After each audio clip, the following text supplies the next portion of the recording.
আসসালামু আলাইকুম। সবাইকে জানাচ্ছি রমজান মোবারক। আজকে আমি আপনাদেরকে খুব সহজে ব্রেড বল এবং পেঁয়াজু একসাথে বানিয়ে দেখাবো, যা ইফতারের জন্য খুব সহজ হবে।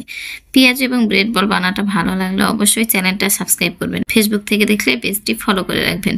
প্রথমে আমি পেঁয়াজু বানিয়ে নিচ্ছি। আমি একটা মিক্সিং বলে নিয়ে নিলাম পেঁয়াজ। পেঁয়াজটাকে চিকন চিকন করে কেটে নেবেন। আমি এখানে 1 কাপ পেঁয়াজ নিয়েছি। দিয়ে দিচ্ছি 2টা কাঁচামরিচ, যে যেমন ঝাল খাবেন।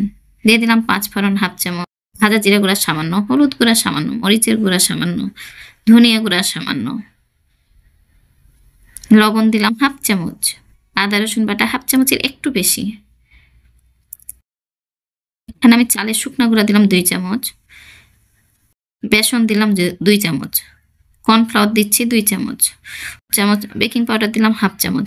আপনি জয় চামচ বেসন নেবেন, তয় চামচই চালের গুঁড়া এবং কর্নফ্লাওয়ার নেবেন, তাহলে আপনার পেঁয়াজুটা কিন্তু খুব ক্রিপসি হবে।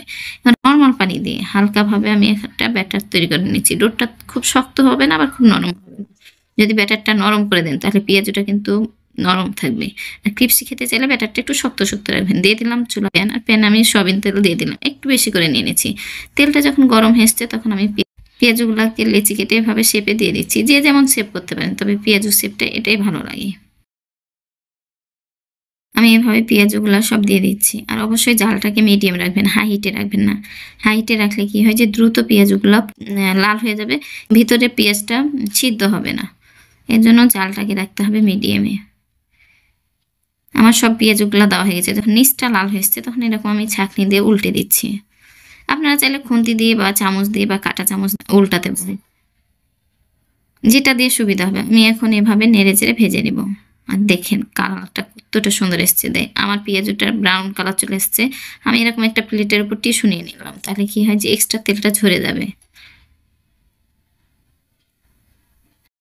পেঁয়াজগুলো আমার ভাজা হয়ে গেছে, আমি উঠে নিলাম। এটা হচ্ছে ফাইনাল লুক।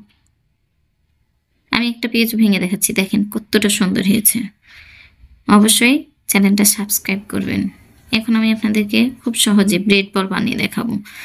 আমরা তো ইফতারের নিত্য নতুন খাবার খেতে, এর জন্য লাগছে পেঁয়াজ কুচি, হলুদ গুঁড়া, ধনিয়া গুঁড়া, জিরা গুঁড়া, 5 ফোড়ন, শুকনো মরিচের গুঁড়া, লবণ, কাঁচামরিচ, আদা রসুন বাটা, 2 পিস ব্রেড আর একটা ডিম। আমি ব্রেডটাকে নর্মাল পানিতে ভিজিয়ে এভাবে চিপে নিয়েছিলাম। না ভিজিয়েও করতে পারেন, তবে একটু এক্সট্রা পানি লাগবে। তবে ভিজে করলে কি হয়, ব্রেডটা বেশি সফট হয়। ডিমটাকে ভেঙে দিলাম।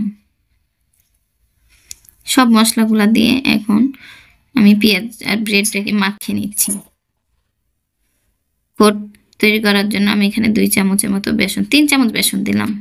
মানে ব্যাটারটা যতক্ষণ আপনারা দেখবেন যে একটা শক্ত শক্ত না হয়েছে, বল করা না যাচ্ছে, তত সে পরিমাপে আপনারা বেসন দিয়ে নেবেন।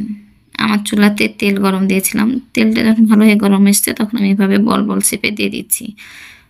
আর ব্রেড বলটাকে বল শেপে বেশি ভালো লাগে, দেখতেও ভালো লাগে, খেতেও ভালো লাগে। আর কি যে ক্রিপসি হয়। আপনারা যদি বেশি ক্রিপসি খেতে চান, এখানে অবশ্যই একটু কর্নফ্লাওয়ার অ্যাড করবেন বা চালের গুঁড়া, যে যেটা চান।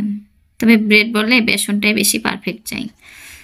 সেম প্রসেসিংয়ে আমি ভেজে নিচ্ছি। যখন নিচটা লাল হয়েছে এভাবে ছাঁকনি দিয়ে উল্টে দিলাম। এটাও ব্রাউন কালার করে ভেজে নিতে হবে। আর এরকম ব্রেড বল শুধু আমরা ইফতারে না, চায়ের সাথে যদি একটু এরকম ব্রেড বল হয় তাহলে কিন্তু মন্দ হয় না। আমার ব্রেড বলগুলো ভাজা হয়ে গেছে, আমি এখন উঠিয়ে নিচ্ছি। আপনারা চাইলে এটাও কিন্তু টিস্যুর উপর উঠাতে পারেন। তবে ব্রেড বলটা খেতে এত মজা হয়, বাচ্চা কাচ্চারা খুব মজা করে খেয়ে নেয় আর দ্রুত হয়ে যায়। এটা হচ্ছে ফাইনাল লুক। আশা করছি আজকের ইফতার 2টা ভালো লেগেছে। ভালো লাগলে অবশ্যই চ্যানেলটা সাবস্ক্রাইব করবেন। যারা চ্যানেলটা সাবস্ক্রাইব করেছেন তাদেরকে তো অসংখ্য ধন্যবাদ। যারা করেননি প্লিজ চ্যানেলটা সাবস্ক্রাইব করবেন, আর অবশ্যই কমেন্ট করে জানাবেন। আল্লাহ হাফেজ।